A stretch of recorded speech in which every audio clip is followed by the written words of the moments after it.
రంగా జయంతి సందర్భంగా ప్రపంచమంతా రంగా నామస్మరణతో మారుమోగిపోయింది. ఒక్క తెలుగు రాష్ట్రాల్లోనే కాదు, ప్రపంచ నలుమూలల అనేక దేశాల్లో ఉన్న తెలుగు వారంతా వంగవీటి మోహన రంగా 77వ జయంతిని అంగరంగ వైభవంగా నిర్వహించారు. ఈ సందర్భంగా అనేక సేవా కార్యక్రమాలు నిర్వహించారు. చనిపోయి ఇన్నేళ్లైనా నేటికి జనం గుండెల్లోనే ఉన్న రంగాను జనం ఎందుకు మర్చిపోలేకపోతున్నారు? ఉవ్వెత్తున ఎగిసిన వంగవీటి కెరటం నాటి ఉమ్మడి రాష్ట్ర రాజకీయాలనే శాసించే స్థాయికి ఎదిగారంటే రంగా పవర్ ఏంటో అర్థం చేసుకోవచ్చు. తన స్ఫూర్తిని కొనసాగించేలా భావితరాలకు రంగా దిక్సూచయ్యారా? అసలేంటి రంగా గొప్ప?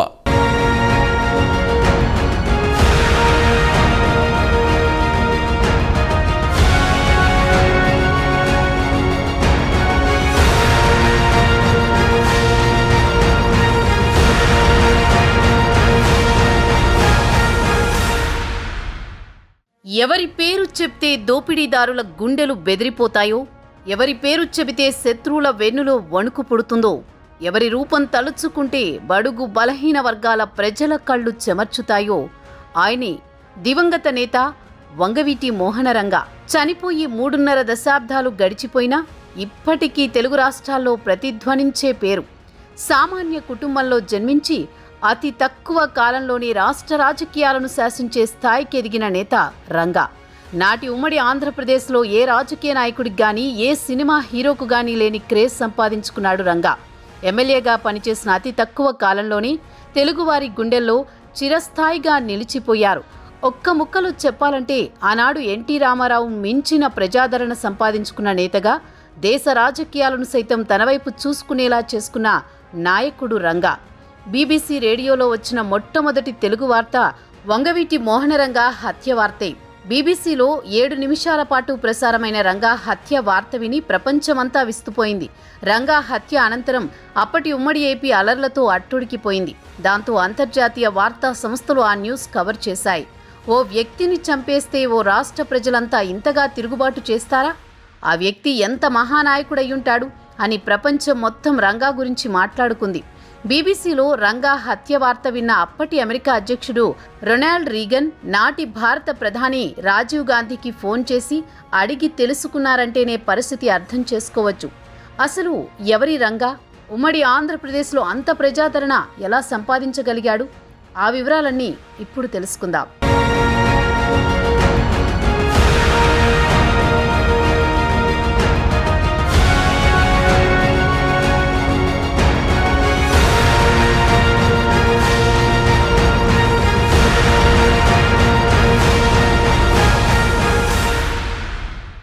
ఎనభైవ దశకంలో చివర్లో కమ్యూనిస్టులు వర్సెస్ కాంగ్రెస్గా సాగిన రాజకీయాలు ఆ తర్వాత టీడీపీ వర్సెస్ కాంగ్రెస్గా మారిపోయాయి.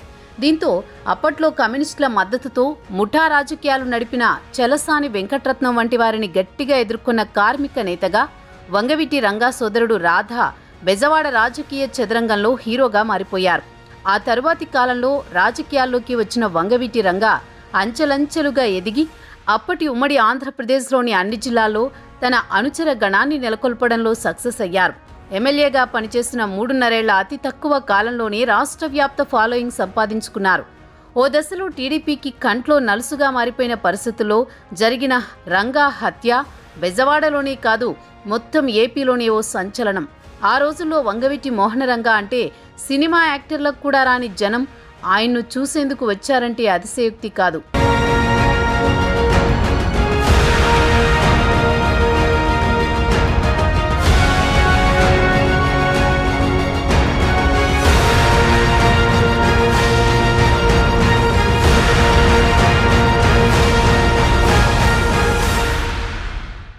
రంగా సాగించిన పోరాటం రాష్ట్ర రాజకీయాలపై విపరీతంగా ప్రభావం చూపింది. ఒక వ్యక్తి వ్యవస్థగా మారి అణగారిన వర్గాల గొంతుగా మారారు.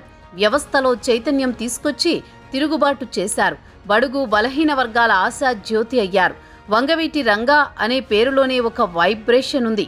ఈ నేలను విడిచి 3.5 దశాబ్దాలు దాటినా ఆ స్ఫూర్తి ఇంకా రగులుతూనే ఉంది, సజీవంగానే ఉంది. ఇప్పటికీ వంగవీటి మోహన రంగా పేరు వినిపిస్తూనే ఉంది. రంగా అందరివాడు, అణగారిన వర్గాలను హక్కున చేర్చుకున్నారు. నేనున్నా అంటూ భరోసా కల్పించారు. అందుకే అమరుడైన ప్రజల గుండెల్లో చిరస్థాయిగా నిలిచిపోయారు. ఒక తరం మారినా వంగవీటి మోహనరంగ చరిత్ర మాత్రం సజీవంగా ఉండడం, ఆయనకు ప్రజల గుండెల్లో ఏపాటి స్థానముందో అర్థం చేసుకోవచ్చు. నేటికి ఏపీలో రాజకీయాలను శాసిస్తోంది వంగవీటి మోహనరంగ అభిమానులే అంటే అతిశయోక్తి కాదేమో.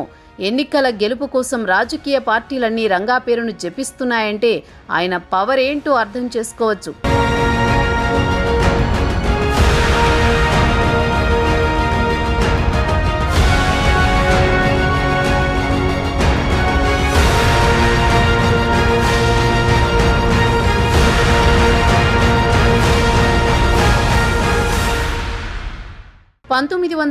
లోని ఉమ్మడి రాష్ట్రం బెజవాడ ప్రధాన వాణిజ్య కేంద్రం. ఏపీ రాజకీయాల్లో విజయవాడకు ప్రత్యేక స్థానం ఉంది. ఆ సమయంలో విజయవాడలో వామపక్ష భావజాలం అధికం. ఆటో, రిక్షా, లారీ ఇలా అన్ని రకాల ట్రేడ్ యూనియన్లు చాలా యాక్టివ్గా పనిచేసేవి. విద్యార్థి సంఘాలు కూడా విజయవాడ కేంద్రంగా క్రియాశీలకంగా ఉండేవి. అటువంటి సమయంలో వంగవీటి కుటుంబం తెరపైకి వచ్చింది. అప్పటికే చలసాని వెంకటరత్నం నగరంపై పట్టున్న వ్యక్తి, ఆపై వామపక్షాల నాయకుడిగా ఉన్నారు. అటువంటి సమయంలో వంగవీటి సోదరులు తెరపైకి వచ్చారు. చలసాని వెంకటరత్నం అనుచరులుగా మారారు. వంగవీటి రాధ ట్రేడ్ యూనియన్లో కీలకంగా ఎదిగారు. స్వతంత్రంగా పనిచేశారు. దీంతో చలసాని వెంకటరత్నంతో వంగవీటి సోదరులకు విభేదాలొచ్చాయి. దాదాపు విజయవాడలోని ట్రేడ్ యూనియన్లన్నీ రాధ గూటికి చేరాయి. వంగవీటి సోదరులు యునైటెడ్ ఇండిపెండెంట్స్ అనే విద్యార్థి సంఘాన్ని స్థాపించారు. విజయవాడ నగరంలో ఈ సంఘం కార్యకలాపాలు పెరిగాయి. నగరం దాటి నాటి ఉమ్మడి ఆంధ్రప్రదేశ్ వ్యాప్తంగా అన్ని కాలేజీలకు విస్తరించబడ్డాయి. అయితే వంగవీటి సోదరుల ఆధిపత్యం చలసాని వెంకటరత్నంకు మింగుడు పడలేదు. దాంతో చలసాని, వంగవీటి రాధ మధ్య విభేదాలు తారాస్థాయికి చేరడం, ఆ తర్వాత చలసాని వెంకటరత్నం రాధ హత్యలకు గురి కావడం జరిగిపోయింది. రాధా హత్య తర్వాత ఆ బాధ్యతలను వంగవీటి మోహనరంగ తీసుకున్నారు.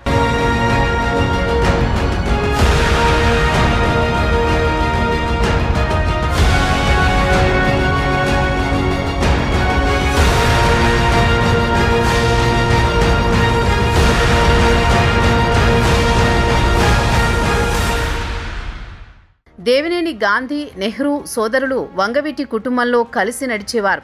యునైటెడ్ ఇండిపెండెంట్ స్టూడెంట్స్ యూనియన్లో యాక్టివ్గా పనిచేసేవారు. తదనంతర క్రమంలో వారు విడిపోయి యునైటెడ్ స్టూడెంట్స్ ఆర్గనైజేషన్ పేరిట వేరే కుంపటి పెట్టారు. తమ ప్రాబల్యం పెంచుకునే క్రమంలో వంగవీటి మోహనరంగతో విభేదాలు పెంచుకున్నారు. దీంతో విజయవాడలో మరోసారి ఆధిపత్య పోరు ప్రారంభమైంది. అయితే రంగా రాజకీయాల వైపు అడుగులు వేశారు. కాంగ్రెస్ పార్టీ తరపున విజయవాడ నగరం నుంచి 1981లో కృష్ణలంక కార్పొరేటర్గా ఎన్నికయ్యారు. ఎన్టీఆర్ టీడీపీని స్థాపించాక దేవినేని నెహ్రూ ఆ పార్టీలో చేరి ఎమ్మెల్యేగా గెలుపొందారు. 1985 మధ్యంతర ఎన్నికల్లో విజయవాడ తూర్పు నుంచి రంగా ఎమ్మెల్యేగా గెలిచారు. తాను అధికార పార్టీలో లేకపోయినా అణగారిన వర్గాలకు మోహనరంగ అండగా నిలిచేవారు. వారు ఏ చిన్న సాయం కోరినా చేసేవారు. దీంతో ఆ వర్గాల్లో రంగాకు పట్టు పెరిగింది. అయితే బడుగు బలహీన వర్గాలే కాకుండా రాజకీయంగా అణగదొక్కబడిన కాపులంతా రంగా వైపు చూడడం మొదలుపెట్టారు. దళితులు, బ్రాహ్మణులు, ఇతర అణగారిన కులాలు రంగా వెన్నంటే ఉన్నాయి. అతి తక్కువ కాలంలోనే రంగా కీర్తి రాష్ట్ర స్థాయికి చేరింది. రాష్ట్రంలో మరో నేతకు గాని, సినిమా హీరోకి గాని లేని విధంగా రంగాకు అభిమాన సంఘాలు వెలిశాయి.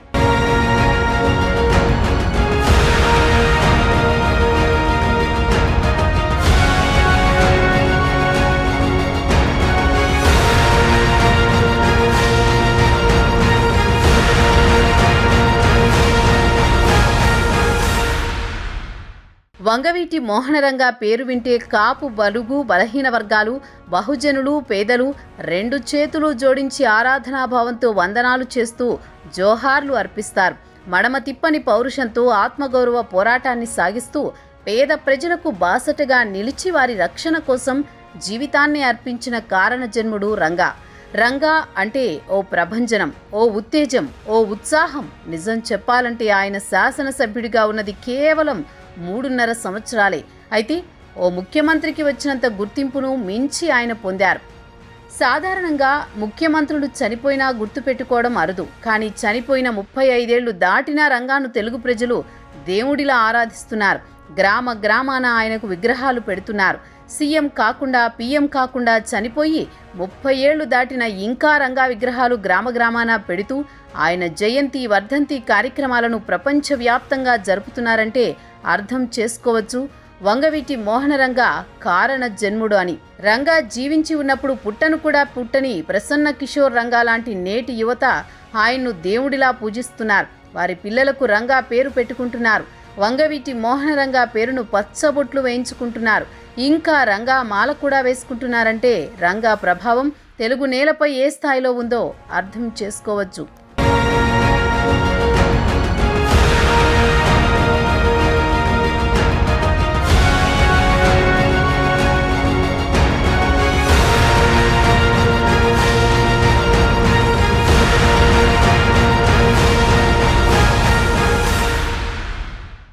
రంగా జయంతి సందర్భంగా ఆయన విగ్రహాలకు పూలమాలలు వేసేందుకు రాజకీయ పార్టీలు పోటీ పడ్డాయి. రంగా జీవితమంతా పేద ప్రజల కోసం ఎలా అయితే పోరాటం చేస్తారో ప్రస్తుత రాజకీయాల్లో పవన్ కళ్యాణ్ కూడా అదే తరహాలో ప్రజా పోరాటం సాగిస్తున్నట్టుగా రంగా అభిమానులు చెబుతున్నారు. పాలిటిక్స్ అంటే డబ్బు సంపాదనకే అన్న తరహాలో కనిపిస్తున్న నేటి రోజుల్లో సొంత డబ్బులు దానం చేస్తూ రాజకీయాలు సాగిస్తున్న ఏకైక నేత పవన్ కళ్యాణే అని చెబుతున్నారు. రంగా ఆశయ సాధనకు తామంతా పవన్ వెంట నడుస్తామని వంగవీటి అభిమానులు చెబుతున్నారు.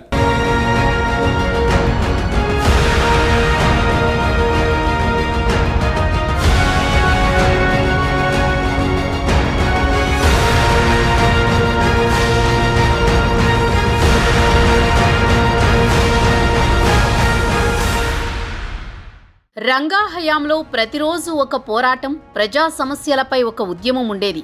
రంగా రాష్ట్ర నాయకుడిగా ఎదిగిన తర్వాత రాష్ట్రం నలుమూలల నుంచి ప్రజలు, రాజకీయ నాయకులు ఆయన్ను కలవడానికి వచ్చేవారు. సమస్యలతో వచ్చిన వారికి పరిష్కారం చూపి పంపేవారు రంగా.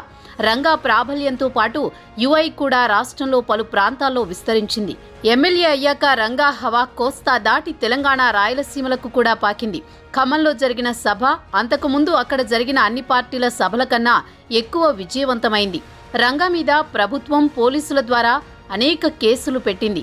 పదుల కొద్దీ కేసులు, బెయిళ్లతో రంగా పరిస్థితి ఉండేది. రంగాపై రోజుకు కనీసం 10 కేసులకు తగ్గకుండా బనాయిస్తూనే ఉండేది. మరోవైపు దేవినేని మురళి రంగాను మట్టుబెట్టేందుకు కాచుకుని ఉన్నాడు. ఈ నేపథ్యంలో రంగా వర్గం మీద దాడులు ఎక్కువయ్యాయి. ప్రభుత్వ అండ పుష్కలంగా ఉన్న మురళి రంగాను చంపుతాడని అంతా అనుకున్నారు. అయితే 1988 మార్చిలో నెల్లూరులో లా పరీక్షలు రాసి వ్యానులో విజయవాడకు వస్తున్న మురళి చిలకలూరిపేట, గుంటూరు మధ్య ఎడ్లపాడు వద్ద హత్యకు గురయ్యారు. మురళి హత్య జరిగినప్పుడు రంగా ఢిల్లీలోని రామ్ మనోహర్ లోహియా హాస్పిటల్లో ట్రీట్మెంట్ తీసుకుంటున్నారు.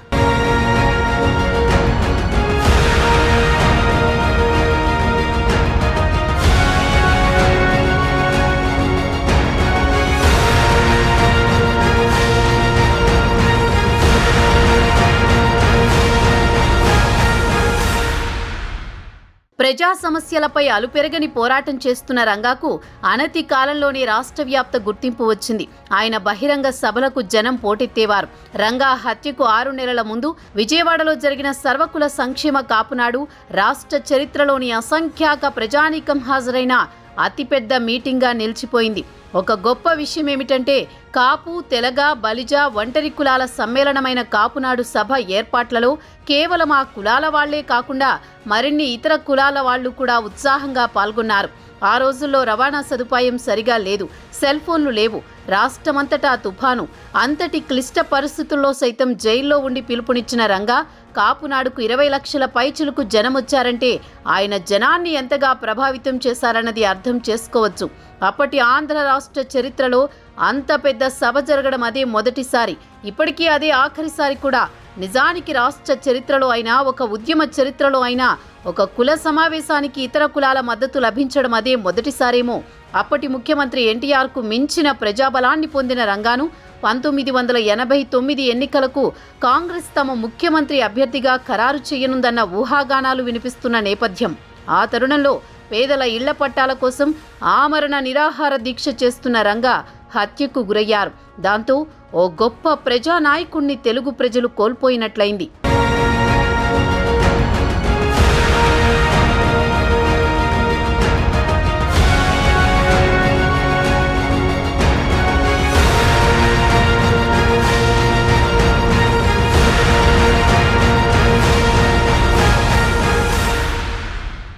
పీడిత, తాడిత ప్రజల పక్షానే కాదు, పౌర హక్కుల సాధనలోనూ రంగా ముందున్నారు.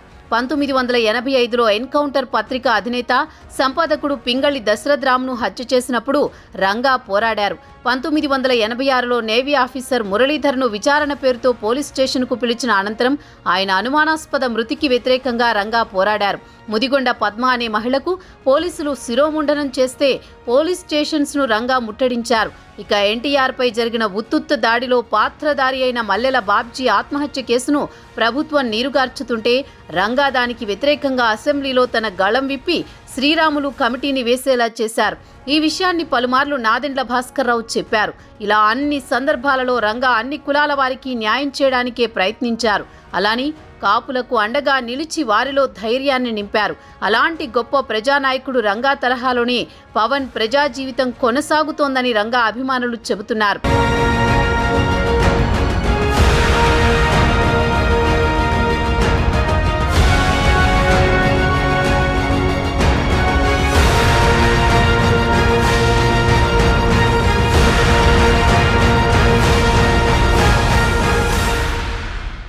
ఆ యోధుడు నేలకొరిగినా ఆయన ఇచ్చిన స్ఫూర్తి మాత్రం ఇప్పటికీ సజీవంగా ఉంది.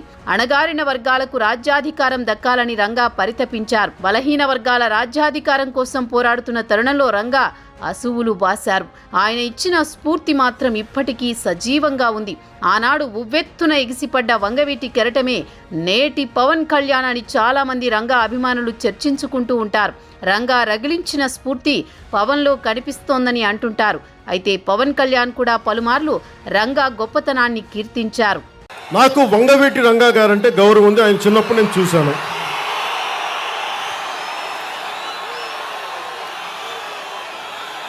ఆయన కాపులందరికీ ఒక ఆరాధ్య దైవం నేను అర్థం చేసుకుంటాను. జెండా దించు వెనకాల కనిపించు, నేను అర్థం చేసుకుంటాను. కానీ మీరు గుర్తుపెట్టుకోవాలి, కులాల గురించి ముఖ్యంగా యువతకి మాట్లాడుతున్నాను. పరివర్తన రావాలి. మనం ఒకరి మీద ఒకరు ఆధారపడ్డాం. పరివర్తన జరగాలంటే మీకు మూలాలు తెలియాలి. మీకు మీ నాయకులు, మీ కుల నాయకులు చెప్తున్నారో లేదో నాకు తెలియట్లేదు. నేను చెప్తున్నాను ఈ రోజున మీకు. నేను రంగా గారిని చిన్నప్పుడు మా ఇంట్లోనే చూశాను. ఆయనకు నేను టీ కూడా తీసుకెళ్ళి ఇచ్చాను. అలాంటి నాయకుడు నన్ను చంపేస్తున్నారంటే మీరు అప్పట్లో ఉన్న ఆయన మద్దతుదారులందరూ మచిలీపట్నం నుంచి, పామర్ నుంచి, గుడివాడ నుంచి ఎందుకు ఆయనకి అండగా ఉండలేదు? చనిపోయిన తర్వాత విగ్రహాలు కట్టి ప్రయోజనం ఏంటి? బతికున్నప్పుడు ఒక నాయకుడిని కాపాడుకోలేకపోతే చనిపోయిన తర్వాత దానికి ఎన్ని విగ్రహాలు పెడితే ప్రయోజనం ఏముంది?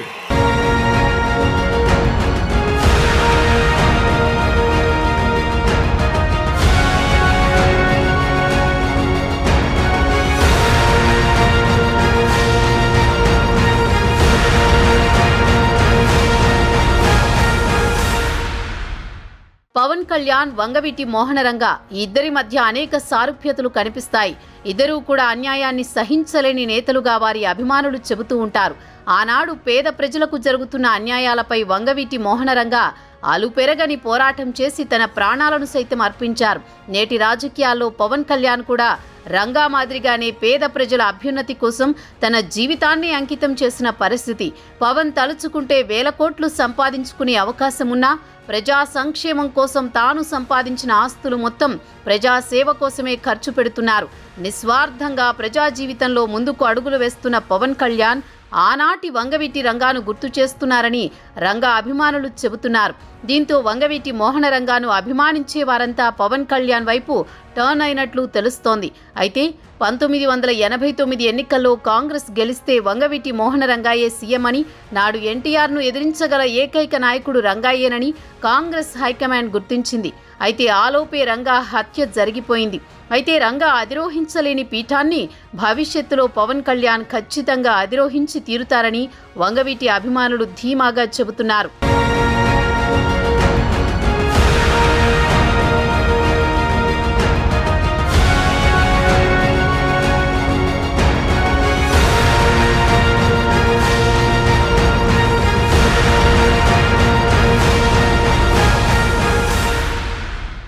ప్రజల కోసం పనిచేసే నాయకులు చరిత్రలో అరుదుగా కనిపిస్తారు. నిస్వార్థ ప్రజాసేవ నాడు రంగా నేడు పవన్లకే చెల్లిందని చెప్పుకోవచ్చు. మరి పవన్ పొలిటికల్ ఫ్యూచర్ భవిష్యత్తులో ఏ మలుపు తిరుగుతుందనేది కాలమే తేల్చాలి.